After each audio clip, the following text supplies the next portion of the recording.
Hi guys! Ayan, may nabili akong bulaklak today. Ayan. Exotic lily ito siya. Nabili ko siya ng $9.98. Ayan, today is May 5, 2025. Ayan, ang ganda ng bulaklak niya, no? Wow! Ayan, bubuka pa yan. Bubuka pa yan sila.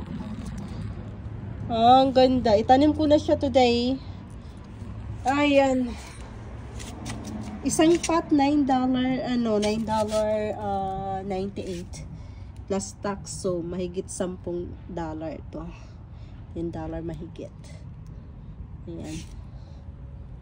Yeah, tanim ko na siya. Ay, ginaw ko makasok. Ano dyan ko yung banana to. Sige, pamalit ang bulak.